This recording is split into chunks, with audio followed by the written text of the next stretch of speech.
All right, good evening. Thank you for joining the Grand Rapids Historical Society Speaker Series for 2021. And I wanted to just remind everybody that make sure to remain on mute. And certainly if you are concerned about bandwidth, you can always close out of it to stop your video. So you may follow along, and that way your video is not eating up your bandwidth. That's a little hint I always give to folks.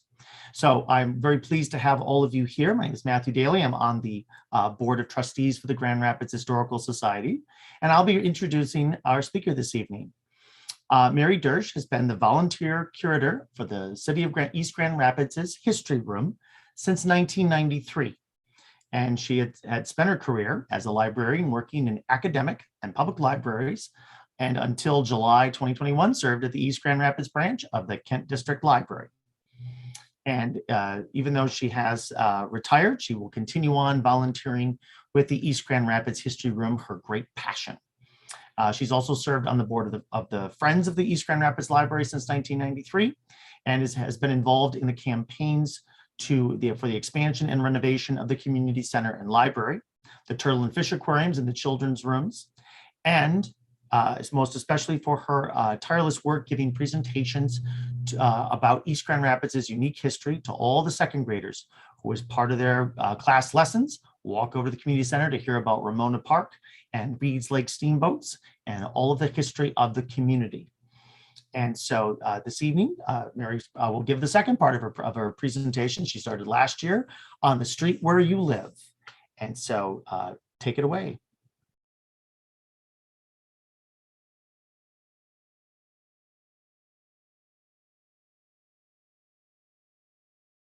Let me start over again. Welcome, everyone. So glad to have you back. If you were with me for our first talk, this is a continuation, and hopefully we'll continue again because I have so much more to talk about, but I'm sure I haven't enough to fill the hour. I've enjoyed doing the history room since 1987, but actually taking care of it since 1993. And I learned something from everybody that I meet. I learn a little bit more of East Grand Rapids history. Tonight, we're doing On the Street Where You Live, part 2, down the block and through the years in East Grand Rapids. And we're going to be seeing a mixture of photographs and postcards and articles, and just learning a lot of neat history. And I wanted to start with this postcard right here. This postcard is circa 1911, 1912, and we're going to learn about it as we go, but this is on the south shore of Reed's Lake. And it was a resort, an additional resort.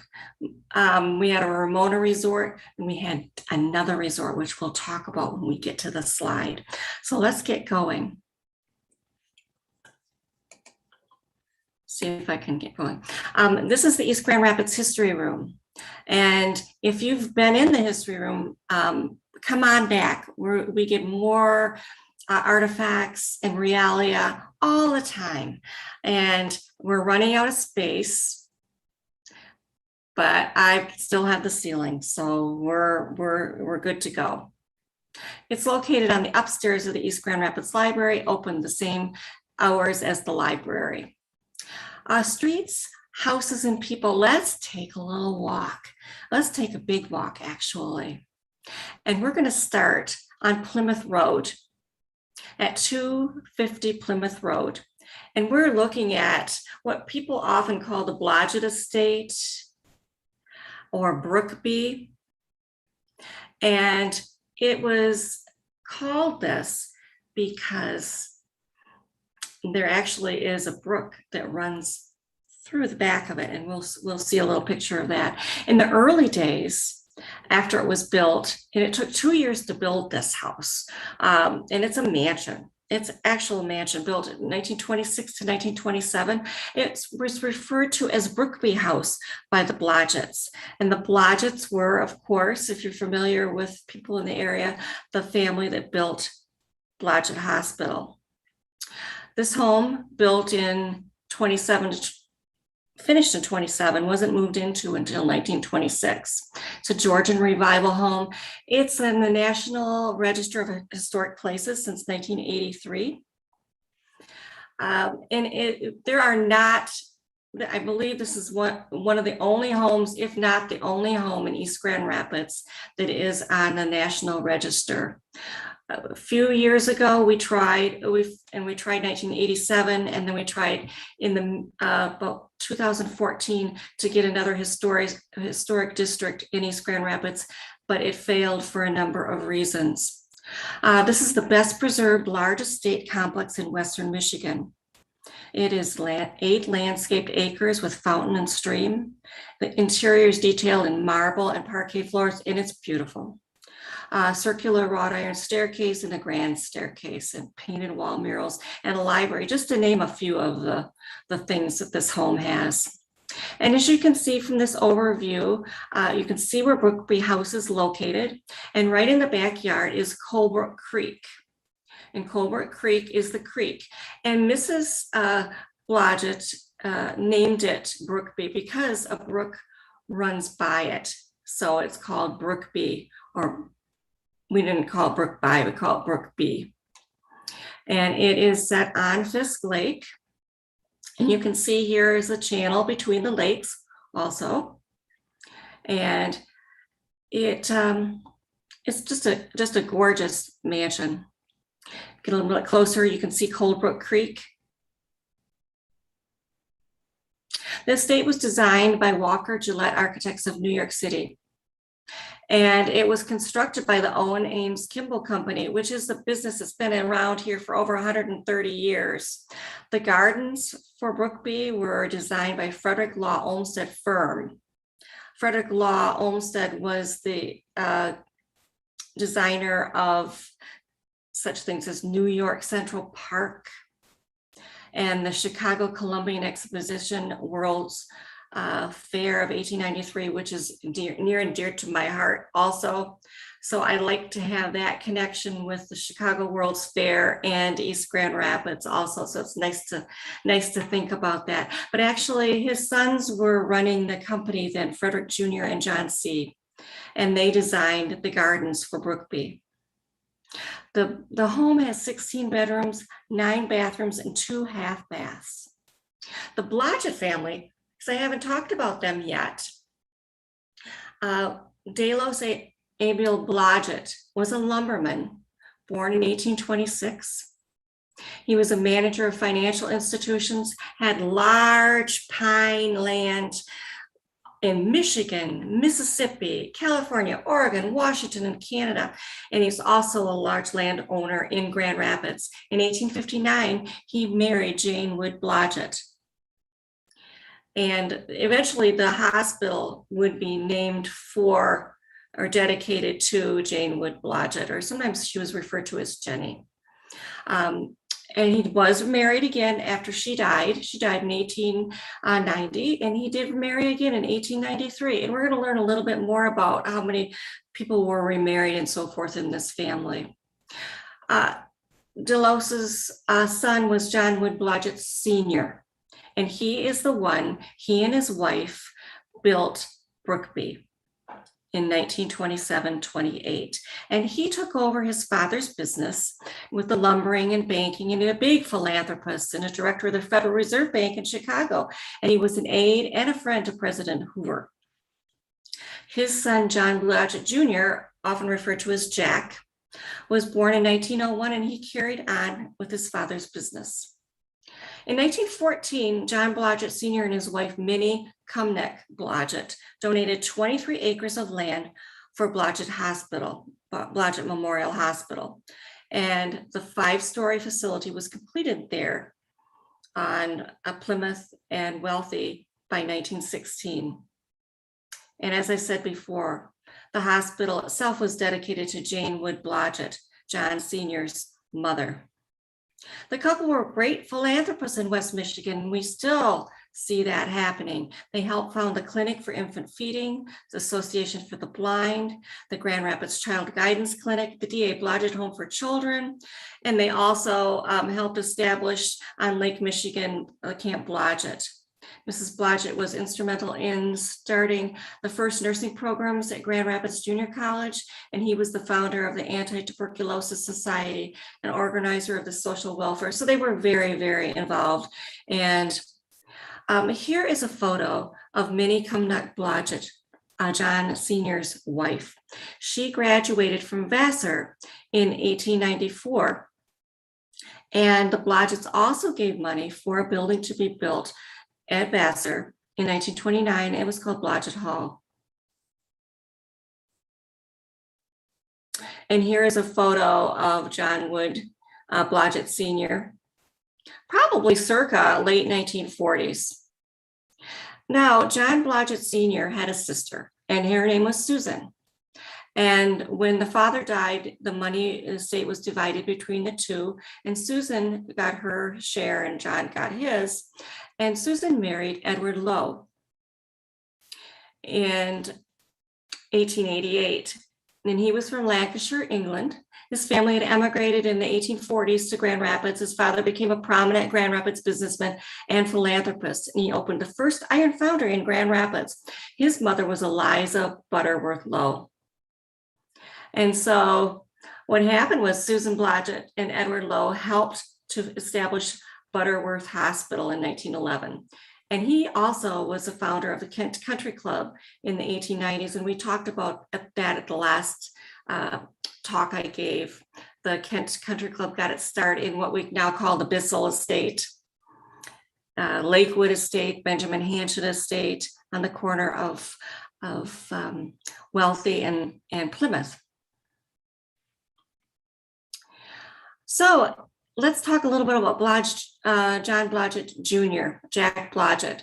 In 1935, he marries Abby Lane Parkinson, and she is from out east, actually, I'm sorry, out west in Seattle.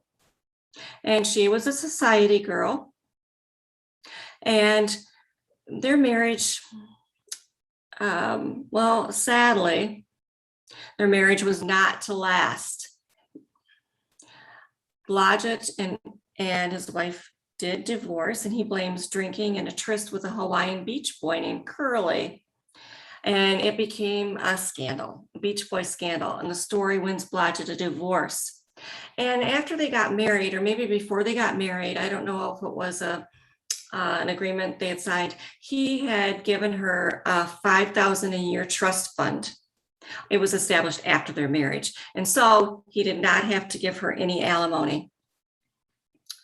But John Wood Blodgett wasn't single for long, and within 3 years, he was married again for the second time, and he marries Sally Reed Gallagher of Boston. She becomes his new wife. And she's a graduate of Milton Academy, and in 1933-34, she's a member of the Junior League, and she's a high society girl. She studied sculpture in Boston at the Boston Museum of Fine Arts and in Munich. And her father was a master at the Middlesex School in Concord and headmaster of St. Louis Country Day School. And here's a photo of Sally Gallagher. And if you look, there's a lot of articles that talk about all of the people in high society and how their weddings were and so forth. She was a gorgeous wedding, took place in First Parish Church in Milton in late September 1939. And there they are walking down the aisle there. The couple had 3 daughters. June was born in June 1940, daughter Julia Reed is born. In September 1941, a daughter, Catherine Cumnock, is born. And Sarah Blodgett was born at a later date, which I don't have the date. But the couple were later divorced. And in 1967, Jack Blodgett takes a 3rd bride, Edith Irwin Ferris. And this is the Mrs. Blodgett that a lot of us are familiar with. We would see her at the symphony and so forth, and she was very involved in the D.A. Blodgett home and so forth.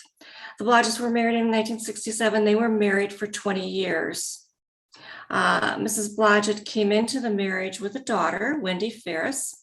And when they got married, Wendy was about 14, and she finishing school. She did not go to school in this area. And here is a picture of Mrs. Blodgett in the East Grand Rapids History Room. A lovely, lovely woman. By the time Edith was born in 1916, her father was already affiliated with Blodgett Hospital. He had arrived in Grand Rapids from Canada at the request of Mrs. Blodgett and ladies of the UBA, the United Benevolence Association, which preceded Blodgett Hospital. And he took up responsibilities as chief of staff at the newly completed hospital. Now, Edith met John Jr., Jack, when she was 14. So she knew him. But in 1965, her brother passed away, her brother Robert. And so John got in touch with Edith and gave her his condolences, and they became fast friends. And from this new communication bloomed a lovely friendship. And the couple was married almost a year later and took an extended honeymoon in England. And when they got back from their honeymoon, Jack bought Edith a horse, and he had a lovely leather saddle made. It was a side saddle, and he taught her how to ride side saddle. Now, John Blodgett Jr. died in 1987 at the age of 79, and this was a very difficult time for Edith. And so she made the decision to move from the Blodgett estate the next year. The house was sold to a local real estate agent, Corky Paul, in 1988. They had a big estate sale at that time. I don't know if any of you went to it. It was lovely. It was my chance to get in there and really take a look around. But it should be noted that there, at that time, at that estate sale in 1988, even though you thought you might be getting something from the Blodgetts, you most likely weren't. All items had been removed and distributed among Blodgett's daughters and other family members. There were plans for tearing down structures and building new structures on the estate, but they never came to pass. And now there are two outhouses, not bathrooms, outbuildings that the gardener and so forth live in, and those have been remodeled and they are private homes on the estate now. Sam Cummings of CWD Company, that we see owners and developers of a lot of property around Grand Rapids, he purchased Brookby in 2005, and he was very involved with preservation, and he wanted to keep Brookby the way it always was. So he did do a lot of renovations, but historically kept it accurate.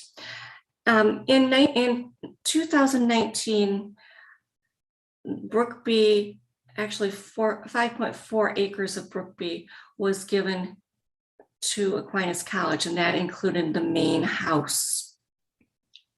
Mrs. Blodgett died at the age of 95 in 2012. And as I said before, she was a member of the symphony, very, very involved in all the Camp Blodgett, the D.A. Blodgett homes, Blue Lake Arts Camp, Grand Valley Piano Scholarships, Aquinas College, Civic Theater, Blodgett School of Nursing, Planned Parenthood, and other worthy organizations. Now, a little fact that goes back, harkens back to 1966. In 1966, John Blodgett Jr. wanted to extend a road through Aquinas College, kind of a shortcut from Robinson Road to Fulton. And he wanted it straight through. Others wanted a curved route, but that never came to pass. Now let's move along on our walk. And let's go down Lake Drive, and let's go over to the East Grand Rapids Middle School. And let's look across the street and look at the house that many of us have always looked at. This house has changed over the years. And when it was first built, it had a porch on the front of it. I do not have a photo of that. 2424 Lake Drive, the John Paul home. And it was built in 1884. And John Paul, as we will learn, was very, very important in the establishing of the village of East Grand Rapids. Here's another view, side view. So it's 2,518 square feet, 3 bedrooms, 2 baths, and 1 half bath. In the past half dozen years, this house was really remodeled inside. And I think they went for a lot of the open concept. When this house was built, they were small rooms. If you look in there now at night, you'll see that it is wide open, but they did not do anything to the outside. This is why I think it would be nice to have a historical district in East Grand Rapids, but at least they didn't do anything tragic to the outside of the house. And they did do a good job remodeling. John Paul, here he is. Look at this gentleman, born in 1849. And he died in 1915. He was an East Grand Rapids village president, and East Grand Rapids became a village in 1891, a city in 1926-27. He was a state senator of Michigan's 17th district in 1915 to 1916. He was very involved in local and state government. He was born in 1849 in Scotland, arriving in Kent County at the age of 3. He grew up on a farm on West Leonard Road, and he attended local schools. He tried the lumbering business that so many people got into and made so much money, but instead he became a school janitor for 13 years and then became a farmer and a real estate dealer. He accumulated lots of money, which allowed him to accumulate properties around Reed's Lake, which were later platted as an addition to the East Grand Rapids, the Paul addition. And you will see that still if you look at the plat maps of East Grand Rapids. He was credited with helping to develop the village of East Grand Rapids, having bought some of the first properties on Wealthy Street. And this is from the 1876 plat map. And you can see John Paul's property right here on the map. And he also had land on Reed's Lake. Because in the 1860s, he actually set up a boat livery and boat landing where the East Grand Rapids Middle School soccer field is now. John Paul had the original deed in his possession that was signed over by Andrew Jackson, President Andrew Jackson, from January 20th, 1836. Which was originally owned by Ezekiel Davis, the first settler in East Grand Rapids, European settler. Now, Ezekiel Davis came here, Judge Davis came here in the spring of 1834. And then the Reed family, the Ezra, Lewis, and Porter, followed him within the next several months. So those were the first settlers, European settlers in East Grand Rapids area. So on this land that we saw on the plat map, John Paul made his home. And he's credited with building 30 residences in his Paul's addition. And he was such a lovely guy, and he was able to get a lot of people property and to build homes and so forth in East Grand Rapids. And you can read this, and he was disposed of the same on terms to suit purchasers, thus bringing to the place an intelligent and desirable class of citizens. Now, there you go. He has been an accommodating dealer, favoring in every reasonable way the purchaser of moderate means until it is now possible for almost any man possessed of thrift to obtain a comfortable home in East Grand Rapids. And as I was discussing with people earlier, it's not quite so these days because there are a lot of homes being destroyed and very expensive homes being built. So it's not quite as easy these days. Anyway, John Paul married Agnes Gilmore in 1876, and Gilmore Avenue in East Grand Rapids is named for her. John Paul helped to bring the Consolidated Street Railroad Company's tracks east from the city of Grand Rapids, which in turn brought throngs of people to Reed's Lake, creating a very popular resort area. John Paul was also Justice of the Peace.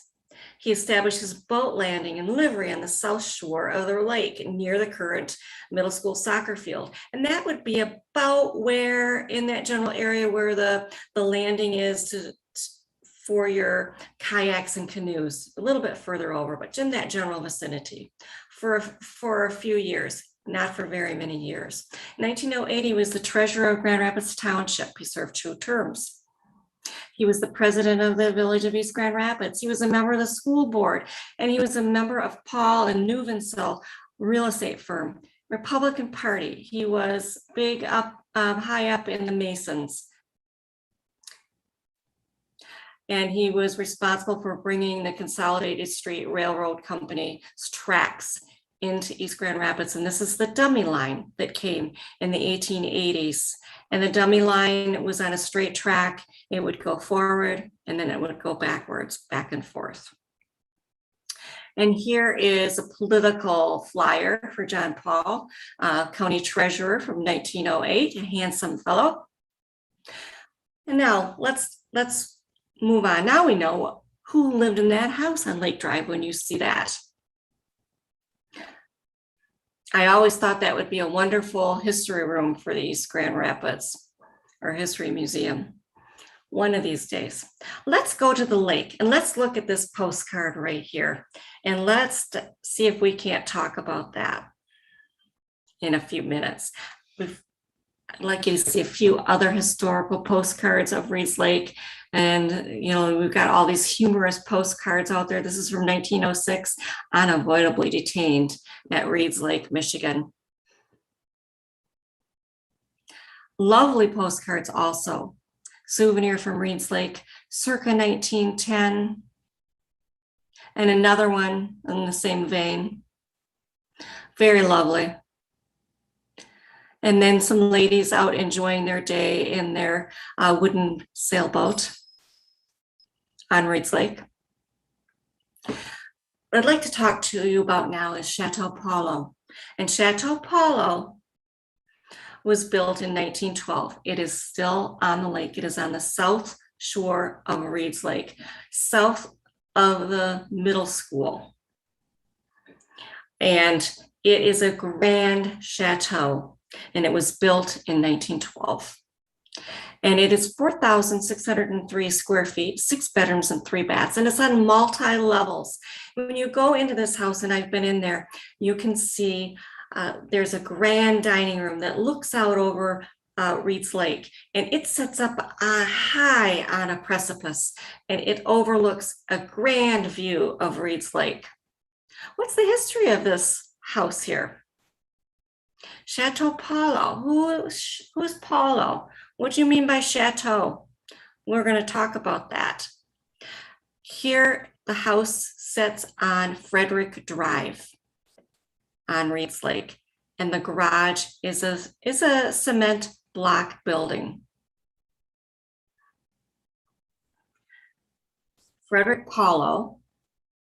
Now we all know, or if we don't know, I will tell you, that East Grand Rapids was the home to Ramona Park. And Ramona Park was an amusement park, and it was on the west shore of Reed's Lake from 1886 to 1954 when it closed. And it sat on the property where D&W grocery store is, where all the apartments on the lake are, Lakeshore Club apartments, where Ramona Medical Center was. It was a triangular piece of land. And by 1954, the city voted to not keep the park there anymore. It had fallen into disrepair. And it was owned by the Grand Rapids Street Railway Company and the Motor Coach Company in the end. It wasn't paying its bills. It fell into disrepair and the park closed. But let's go back to about 1909 when all kinds of entertainers came to the park. And 2 entertainers that came to the park were vaudevillians. There was Frederick Paulo and his partner Maurice Belclair. And when they came to Reed's Lake, they were immediately in love with it. And they were towards retirement time, and they decided to establish themselves on the shores of Reed's Lake. And they bought this property. It was the old John T. Miller farmland south of what is now the East Grand Rapids Middle School. In the earlier days, there was a baseball park there, Leland Park. There were pavilions.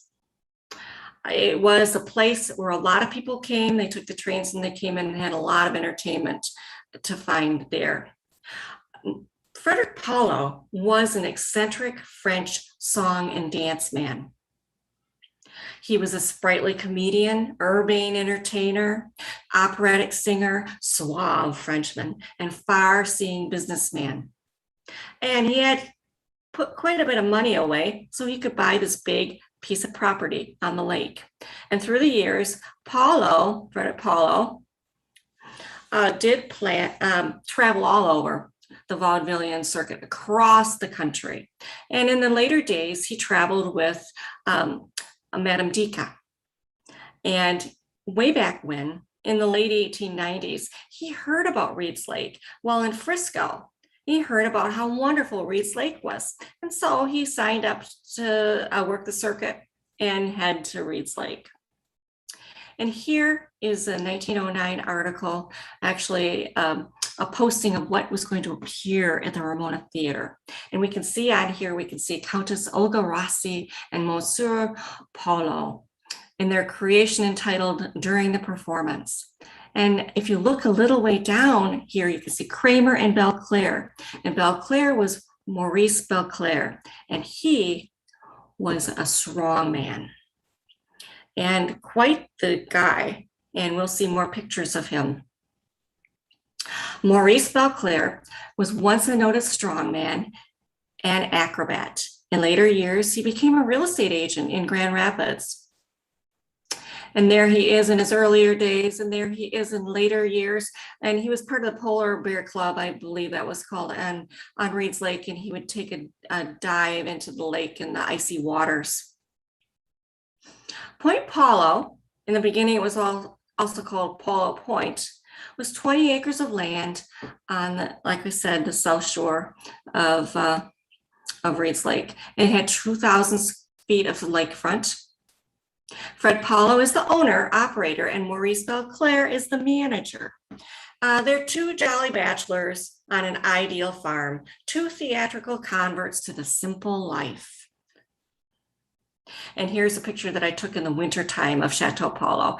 The original house is the red brick, and then over the years it was added on either side. Point Paulo Resort was built, was by 1912. Frederick Paulo plans for a French restaurant, which he did establish, where the spreads are as Frenchy as those of Paris itself. He is a very fine cook. Folks come from far and near to stay at the resort, and he built 13 to 20 rental cottages. Paulo and Belclair established basically a hobby farm on this property too. They raised award-winning Japanese spaniels. Paulo loved his spaniels, and King Cavalier spaniels. They also had several cows and poultry to supply food for their chateau and their restaurant, and they also had fancier birds on the property. It is doubtful there is any more interesting 20 acres in all of Michigan, or one that contains such a large and variegated population of humans, quadrupeds, and feathered things. And this was from an article from July of 1911. Reed's Lake joys draw actor folks. All kinds of actors came to perform at the park, in the theater mostly. And they like to stay all summer at Point Paulo, maybe for a week or two, some all summer. They think the lake is a perfect little paradise. The cottages that Paulo built are fully electrified, and they are named after vaudevillian theaters: the Hippodrome, Alhambra, Tivoli, Casino, Palace, Alcazar, Majestic, Olympic, and Blackstone. And there are others too. And Paulo was perfectly content to settle down on the banks of Reed's Lake, as was Belclair. Rooms in the red brick chateau back in 1912 went for $20 per week. The dining room sat up high, looking out over the lake. It was beautiful mahogany wood trim in there. It's beautiful in there. The lower floor contained reception rooms, parlor, and a kitchen, and they also had their apartment downstairs. Paulo and Belclair were done with the vaudeville circuit. Now here is a painting, drawing from the Grand Rapids Public Library collection. And you can see the cottages that were all along the shoreline. And they were anywhere from 1-room to 3-room cottages. They were on the shoreline, and they were also built up on the hill around the main house. In 1910 ad, delightful furnished cottages at Point Paulo on the south side of Reed's Lake. 3 to 7 rooms, furnished complete, all conveniences, splendid bathing beach. And they had a large dock there where the boats, actually launch boats, would come to pick up the people that wanted to go to Ramona Park. What they would do is there was a post, you would hang a white flag on the end of the post, and then the launch boats would know that someone wanted to be picked up to either take into Ramona Park or maybe to Manhattan Bathing Beach or Roses, any place around the lake. The roads weren't complete around the lake. Launch boats and the big steamers were there for big time transportation around the lake. Here is kind of a cobbled together little diagram of what Point Paulo looked like and the streets behind it. We still see Belclair, which is still a street today, and that is named after Maurice Belclair, the strong man who owned this property. Maggian was Frederick Paulo's real name. His real last name was French, and it was Maggian. So north is down in this photo. It's a little bit skewed. Now here are 2 city maps from that area from 1937, and you can see the streets here with Maggian on it and Frederick Court and Pasadena and Indian Trail. Not all streets were built. Maggian Avenue was not built. Frederick was, but it didn't spread that far around. Pasadena was not. Indian Trail, yes. You can see the current map on the right there. Here is a photograph of people standing out on Point Paulo dock, probably waiting for a ride to go over to Ramona Park. A covered deck there you could set, and you could swim there and dive. Here are some kids, circa 1910, 12, high dive and dock. And the wool bathing suits, everyone wore the wool bathing suits.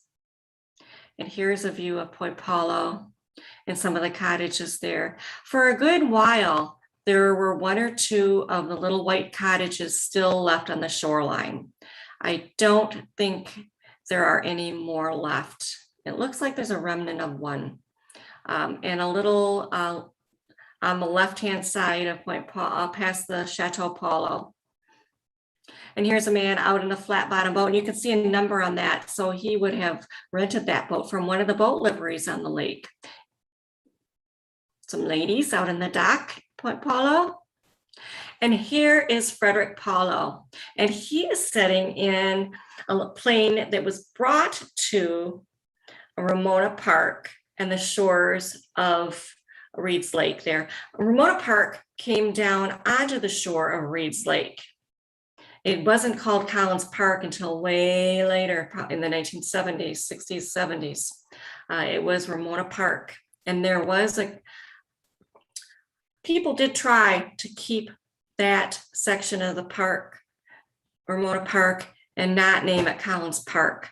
Collins Park is named after a longtime mayor, John Collins, who was mayor from 1922 to 1955. But politics won out. It did not stay named Ramona. Anyway, back to 1913 when Frederick Paulo and Tony Janis, who was a well-known airplane pilot, brought his flying boat called the Benoist to the shores of Reed's Lake. And this is Paulo, and that is Tony Janis. And in the background is our Lakeside Club. It was also called the Colonial Club. It was called the Washington Club. And this picture was taken in 1913. In 1918, this club building did burn. It burned to the ground. Here's another Frederick Paulo picture sitting at his home. Another view, and this is a view taken from the point of view of Point Paulo, and you're looking across the lake and you're looking at Lakeside Club that we just talked about, and we're looking at one of the big Poisson steamers. This is the Hazel A, and she was making a circle around the lake. They would circle around the lake in these excursion steamboats on a hot summer evening from Memorial Day till past Labor Day. And it would take 15 minutes to ride around the lake and about 9 miles per hour. Many entertainers of note stayed with their friends at Point Paulo. And this gentleman here was silent film director, producer, and cartoonist Mason E. Hopper. And if you Google him or you check for him on YouTube, you can see some of his old silent films. He's out there, and it's very interesting that Paulo and Belclair were friends with many people of distinction. And here is Mason Hopper setting out on the lawn at Point Paulo with his stenographer, who he'd have with him all the time. He would be thinking up plays and skits and so forth, and she had her little stenographer machine, and she would type it up. One of the first movie comedies made by E. Mason Hopper, was in company at Reed's Lake, will be shown at Ramona Theater soon. And here is a lovely postcard of Ramona Theater. And Ramona Theater sat up from the west shore of Reed's Lake, where the condos are right now. And it was there from the 1890s, and it was taken down in November 1949. One of the first films that Hopper did in East Grand Rapids was filmed at what we now know as the Bissell Estate, but it was also the first location of the Kent Country Club. So there's connections all over the place. But one of my most favorite stories ever, because I was in love with the story before I even knew it had a connection to East Grand Rapids. Paulo and Belclair had a notorious friend and guest staying with them at Point Paulo in 1915. It was Evelyn Nesbitt. And Evelyn Nesbitt was a girl that some of us may know her as the girl in the red velvet swing. She was involved in the crime of the century in 1907. She was born in 1884 and died in 1967. She was an American artist, model, chorus girl, and actress. She's best known for her years as a young woman in New York City. When she was 16, 16, she was an artist model mainly. And they would draw her and they would photograph her, and she was very popular. She was also a model for the Gibson Girl. And when you see this Charles Dana Gibson Girl, The Eternal Question from 1903, that is Evelyn Nesbitt. And off to the left here, this postcard is her most famous postcard with a tiger. And she was very much in demand. And she became friends with Stanford White, who was a very famous New York architect. And he had a room in New York City where things went on that probably shouldn't have gone on. And she was one of the young girls that he entertained. And anyways, later she married Harry K. Thaw. And he was insanely jealous and probably a bit insane. And one time, the last time, they were up on the top of Madison Square Garden, the restaurant up there, in April of 1907, and her husband shot and murdered Stanford White. Stanford White was very involved also in designing many different buildings in New York City and other places like Madison Square Garden. He was also involved in the Columbian Exposition, designing of some of that also. There is a book called American Eve, which goes into Evelyn's life. It's a wonderful biography. I highly recommend it. American Eve. Also, back in the 1970s into the early 80s, I don't have the exact date, there is a book called Ragtime by El Doctoro. And that book details, it has Evelyn Nesbit kind of at the center of the story. And after that, we have the musical Ragtime. It's just very, very interesting that this woman spent time at Reed's Lake with her friends, Belclair and Paulo. So in 1915, she came and she entertained. After all of the murder went on, she became very popular on the vaudeville scene. And she sang and she danced and she entertained. If you go on YouTube or you Google her, you can also see videos of Evelyn. Soon, when she came to Reed's Lake in 1915, she stood down on the beach at Reed's Lake and she exclaimed, every girl should learn to do something by which she could earn a living. There are far too many pitfalls for the girls who give more attention to the cultivation of their beauty than their brains. Now, that's what she said, but I don't know about that. Other friends of Paulo included Florence Ziegfeld, Will Rogers, Chick Sale, and other celebrities of the stage. And they stayed at Point Paulo, and they also entertained at Ramona Park. So our walk continues.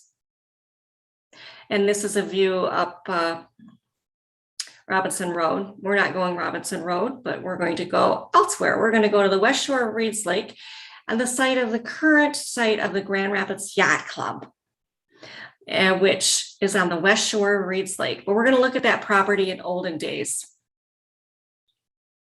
And I want to talk about what was there back from 1882-83 to the late 1950s on that property.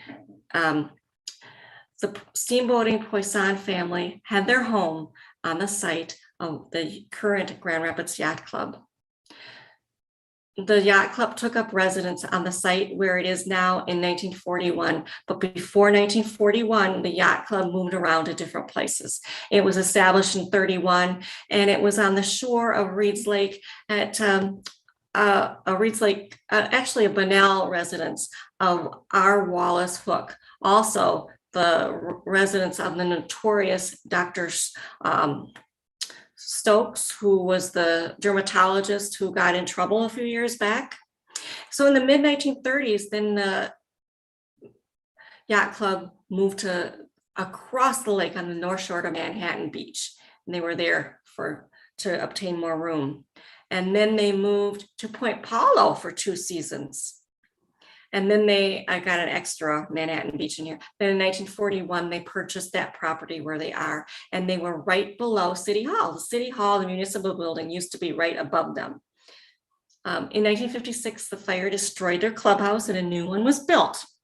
But let's go back to the Poisson home, who are the people who owned the property there first. This is the site of the current yacht club, but this is from 1884 period there where the Poisson family lived. And they were the owners of an excursion steamboat business and boat livery. And you can see by the green arrow where they were located. And you can see on the West Shore, you can see the Ramona Theater and lots of lovely pavilions. The Poisson family had a covered dock, and you could see the steamboat Florence out there. You can see the Owashtanon Club on the right-hand side. That was the first Owashtanon Club, and that was taken down and new ones were built by the mid-1890s.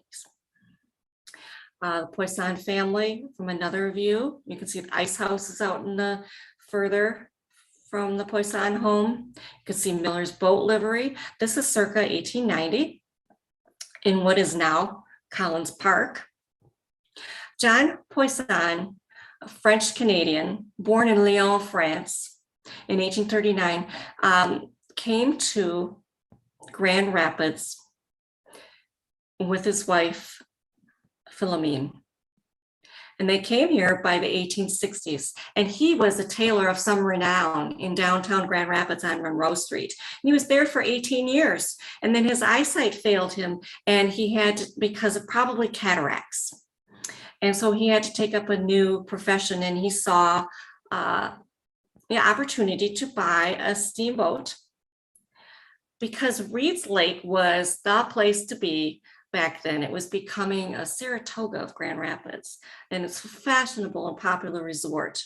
And so he was able to buy a small steamboat, the Florence, and bring it up the Grand River and bring it down Wealthy, pulled by wagons, led by horses. Took a great deal of time to get it to the lake. It was on Reed's Lake, and eventually it was expanded and widened to about double what it was, and it became a double decker, and you can over 100 people could ride on this excursion steamboat. And Captain Poisson was a fiery French sea captain. And there was another boat on the lake, and it was the Hazel A. We'll see that in a minute. It was owned by another captain, Captain McCarthy, and he was an Irish captain. And there were actual maritime wars out on Reed's Lake to get people at the dock, to get their money, to get their ticket, to get the rides for quite a number of years. The next boat that the steamboat family Poisson owned was the Major Watson, 130 feet long, could hold 700 people. It was quite the deal. You could pay one price and ride all day. It's another view. And here is the Hazel A that came next. This was first owned by the David A. Amberg and captained by McCarthy, Captain Michael McCarthy. McCarthy died, and the Poisson family bought the Hazel A, and they had a monopoly on the steamboats on the lake. It was 10 cents to ride the boats around the lake. You could ride all day. You could have your lunch. You could have music on the Sundays. The Hazel A was first owned by David Moses Amberg, and he put the money out for the boat, and he owned it. And the boat was named after his daughter, Hazel Amberg, hence Hazel A. David Amberg and his wife, Hattie Houseman Amberg of Houseman Field fame, they had a daughter named Sophie, and Sophie married Meyer May of our famous Meyer May house. So there's another connection, a famous connection to Reed's Lake. The last boat on the lake owned by the Poissons was the Ramona. And the Ramona sailed from 1923 to 1955. And she was dismantled in 1956. The Hazel A actually has sunk out in the lake in about 45 feet of water off from what is now Collins Park, just for your information. Here's a postcard of the Ramona. And here are the captains of the steamboats. We saw Captain John Poisson. This is his son Joseph and Captain Charlie and his grandson Bill. Bill in 1956, 53 down there in the bottom. And here is Captain Charlie in 1953. And here is Bill in 1953. And this is the steamboat wheel that is in the East Grand Rapids History Room.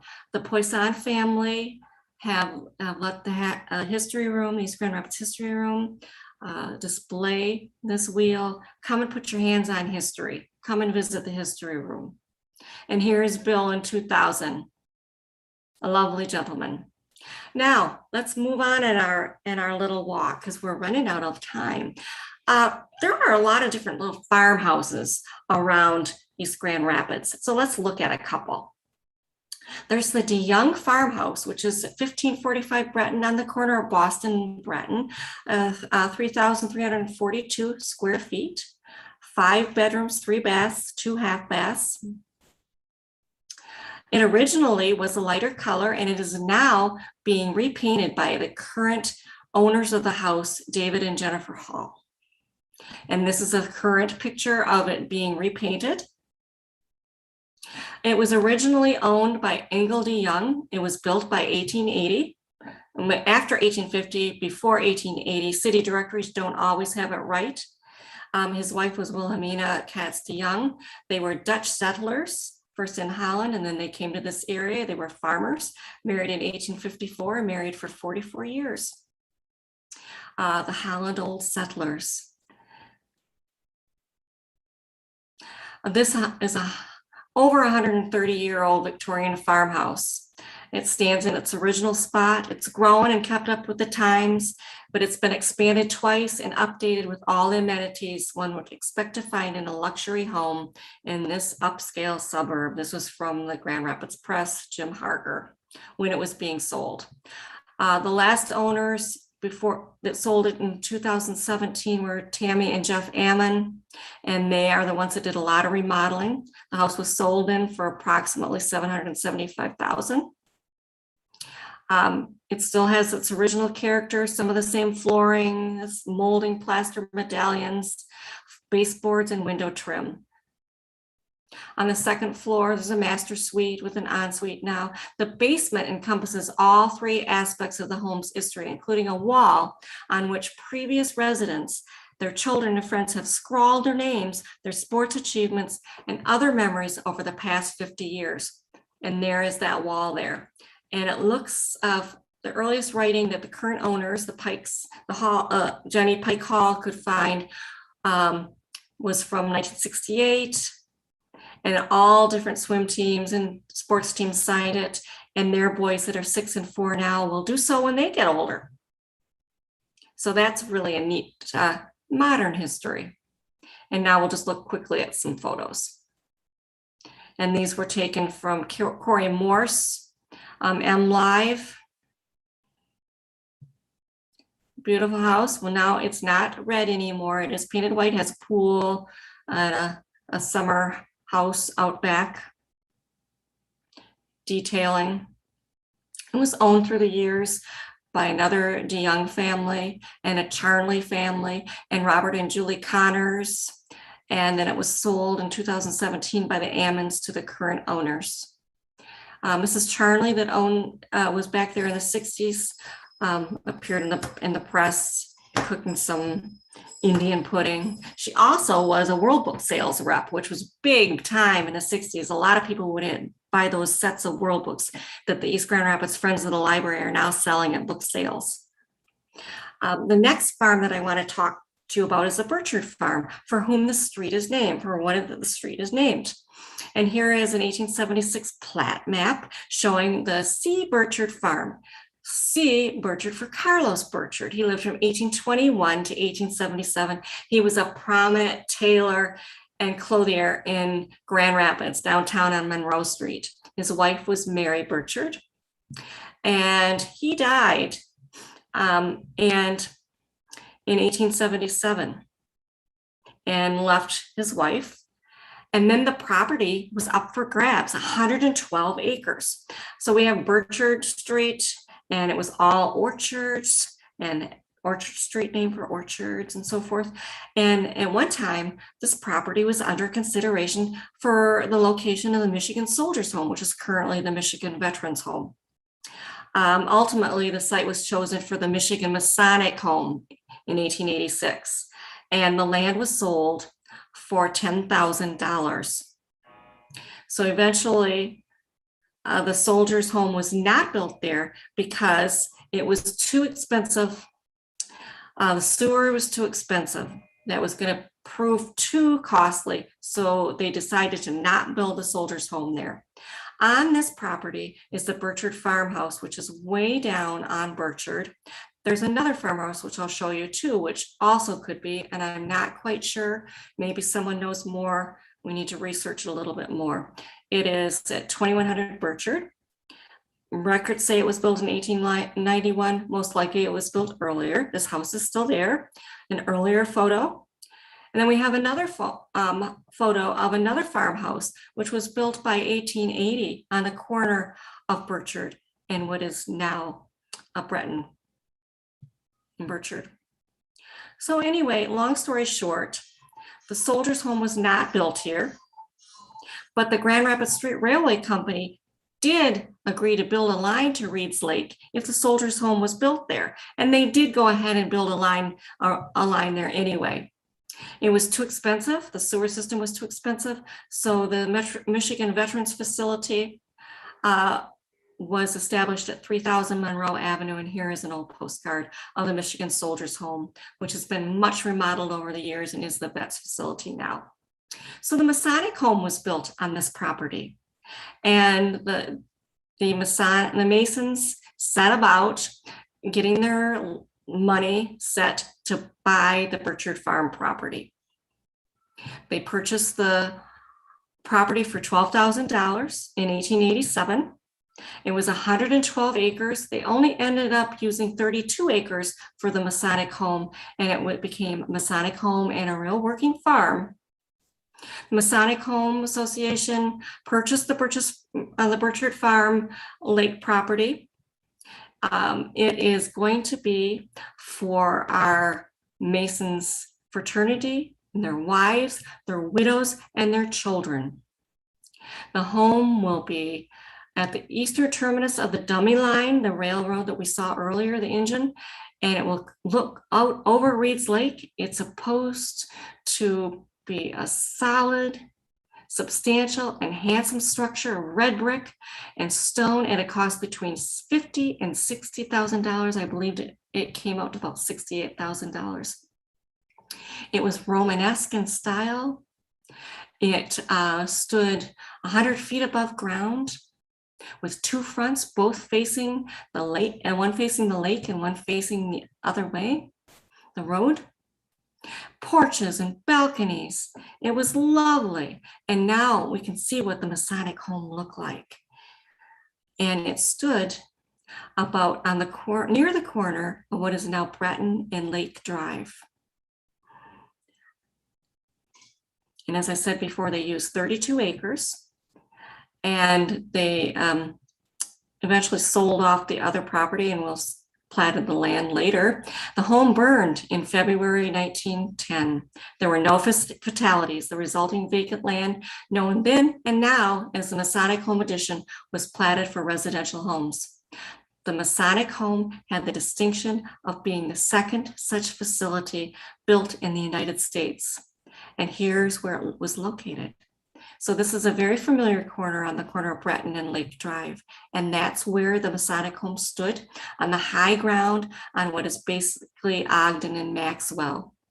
And here is another photo. And if you look way off in the background, you see the Masonic home setting up there. And this was taken circa 1906 to 1909 because it is before the place was burned. There's Ramona Park in the foreground and other illustrations of Masonic home. And I was offered some doors from the Masonic home for the history room, but they are at least 10 feet high and I have no room for them, but I wanted you to see them. Other drawings. A very common postcard. The current Maxwell Avenue that runs through the former Masonic home property was named after the son of its superintendent, Ryle V. MacArthur. And I won't read through all of this, but it was designed by Osgood, Sidney Osgood, architect. It was a beautiful place, like I say, and it had a boiler house 90 feet from the main building with steam heat. That was interesting. A mammoth cistern, a basement that contained a kitchen, laundry, pantry, ironing room, storage room, billiard playroom, halls and hospitals and large rooms, and just absolutely beautiful place that was built for about $68,000. And it accommodated about 100 inmates, as they called them, the destitute Masons and their widows and orphans. In February 1910, the home did burn. Someone accidentally threw a hot match either light a lamp, a candle, or cigarette into a waste paper basket, which was then emptied into a waste paper chute on the upper floor of the building. No one was injured. 68 people were rescued. The Masonic home property is sold. Ryle MacArthur and his partners buy all the property for $25,000 and they plat it for suburban homes. And now many of us are on the Masonic home plat. Down Lake Drive. And I will finish with this slide here. This home here is Cricket Hill. It is newly up for sale for $2,450,000. It was built in 1925 and is known as the Baker House, also the Baker Furniture Company. Every square inch has been remodeled for $1.1 million. You may Google this, it's online now. At one time, it stood diagonally on the property with a pond in front of it. It was built in 1925 by the Dunhams. Then it was bought by the Bakers, and they owned it by 40s. And this is Hollis Baker. And some inside pictures back in the 40s from the Grand Rapids Mirror magazine. And if you go online and you look at the current listing for this home, you will see how this home has been remodeled through the years. In 2012, this house was picked up and it was straightened out and it was readjusted to be parallel with Lake Drive. And this allowed for 2 or 3 other homes to be built on the same property. And I took this picture here. It was quite an ordeal. And the Bakers relocated later to Plymouth Drive. This is my last slide, 330 Plymouth Drive. It was built in 1959 and Mrs. Baker died in 1970. And that's the end of my story. To be continued? Could be. I have lots more to talk about.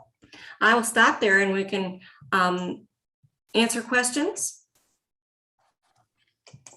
Yes, so thank you, Mary, for your presentation. That was terrific.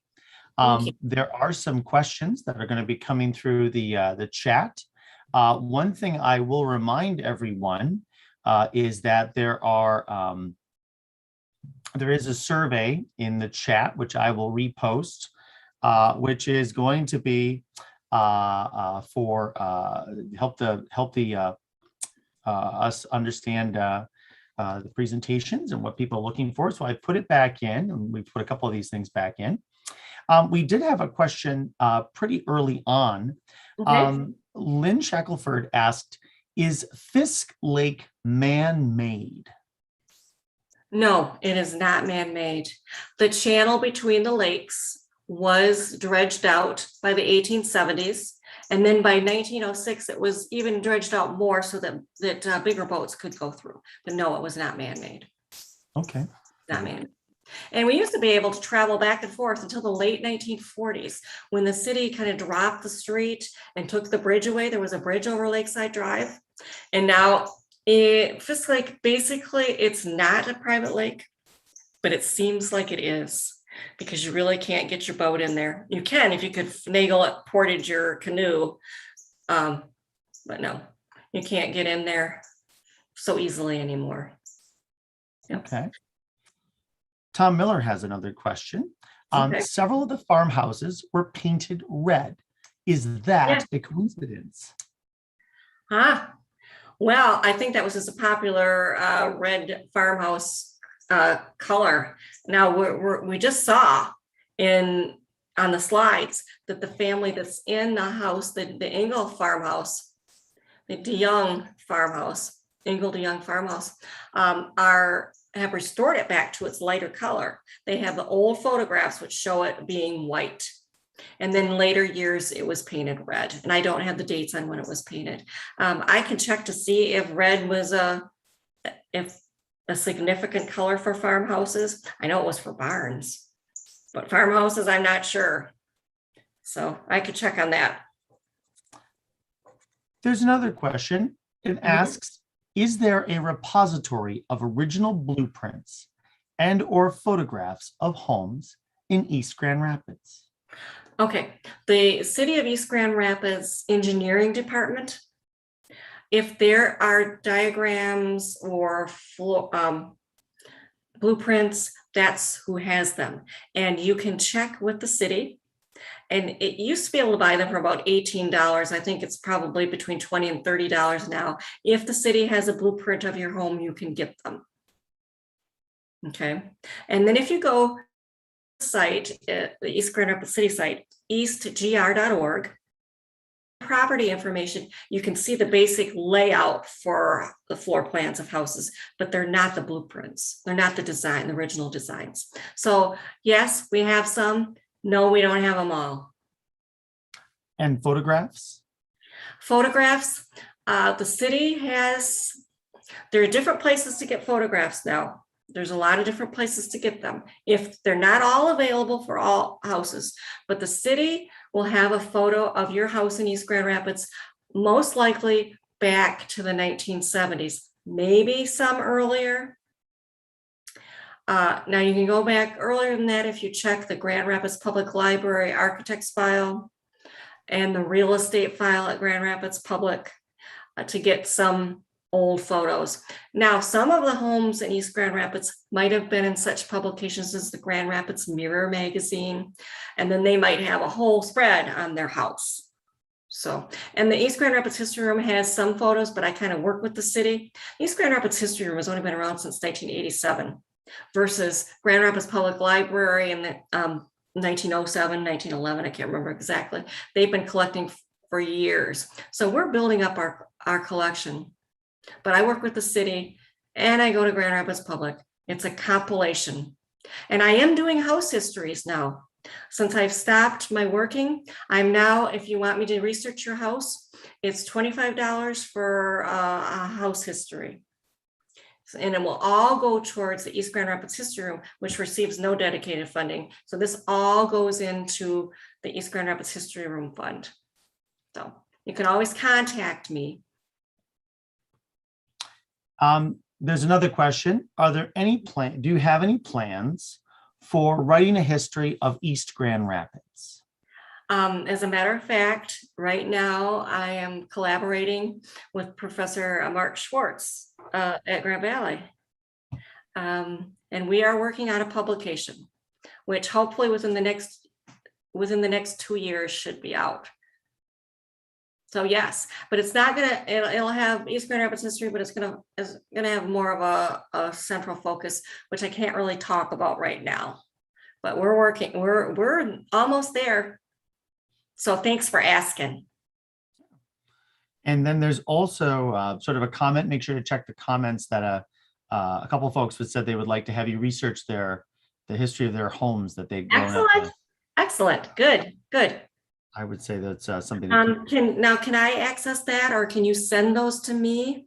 Yes, we can send those to you. That would be great. That would be great. Get it through the chats. Okay, and they can also, I want to encourage everybody to follow the East Grand Rapids History Room on Facebook, or I have a website too, so you can contact me almost any which way. All right. Let's see here. Yes, and so yes, that person, one of the people said they'll direct message you with your address, so they'll take care of that as well. All right. Okay. Any other? Are there any other questions for everyone who's out there this evening? So much information, and we just touched lightly over a lot of it, and there's so much more I could continue on, but we'll stop here. Yes. Mm-hmm. Oh, another one. What is Aquinas doing with Brookby now?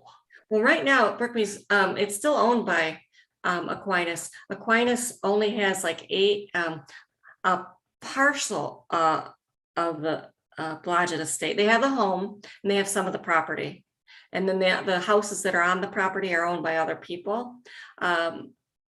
I know they own it. I don't know what they're doing with it right now. They're keeping it up and so forth. That's all I know. But since COVID, they haven't been able to have any soirees there or anything. I believe the president of the school might still live there. I think that's what it was. When Juan Oliveras was president, he did live there when they first took it over. Mm-hmm. All right. Yep. We have time for maybe one more question. Lots of positive statements in the chat. So if you click on the bottom and the little chat icon with a little thought bubble, you can see all of those great comments. So yes, I think we've, all right. So I would ask everyone if you could please fill out the survey to help us get some feedback on presentations and what we can do more of in the future. I want to thank everyone for coming to our program this evening. We'll be having another program next month, and make sure to keep an eye out for the newsletter and the website and Facebook for that information when that's going to be coming through. And if there are no other questions, I want to thank everyone, and I wish everyone a most excellent evening. Thank you so much.